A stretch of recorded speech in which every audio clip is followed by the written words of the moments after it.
இந்த வருடம் சந்திர கிரகணம் செப்டம்பர் மாதம் 7ஆம் தேதி இரவு 9:56 தொடங்கி 1:26 தொடர்கிறது.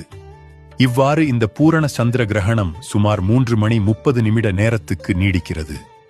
சர்ப்பம், பாம்பு, கிரகமான ராகு சந்திரனை பிடிப்பதால் இது நிகழ்வதாக நம் சாஸ்திரங்கள் தெரிவிக்கின்றன. சந்திர கிரகணம் ஏற்படும் நேரத்துக்கு 3 மணி நேரம் முன்பே இரவு உணவு அருந்திட வேண்டும். கிரகணம் நிகழும் காலத்தில் வீட்டில் சமைத்த உணவுப் பொருட்கள் வைத்து இருக்க வேண்டாம்.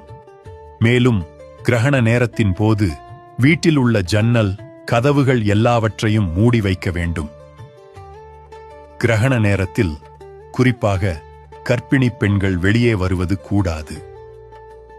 சந்திர கிரகணம் ஏற்படும் அந்த பௌர்ணமி இரவில் ஆலய தரிசனம் செய்வதும் கூடாது.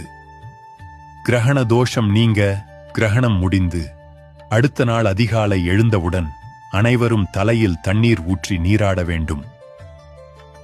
அருகாமையில் உள்ள கோவிலுக்குச் சென்று தீர்த்தம் வாங்கி வீடு முழுவதும் தெளித்து வீட்டை சுத்தப்படுத்த வேண்டும். பின் பூஜை அறை சென்று சுவாமி படத்தை சுத்தம் செய்து விளக்கேற்றி பூஜை செய்து வழிபட்டு பின்னரே புதிதாக உணவை சமையல் செய்து தயாரித்து அனைவருக்கும் பரிமாறி உண்ண வேண்டும். கிரகண நேரத்தில் இவ்வாறு செய்வது கிரகணத்தால் விளையும் தோஷங்களை போக்கி நமக்கு நன்மை தரும் என நம் சாஸ்திரங்கள் கூறுகின்றன. இந்த பதிவை அனைவருக்கும் ஷேர் செய்து அனைவருக்கும் தெரியப்படுத்தவும்.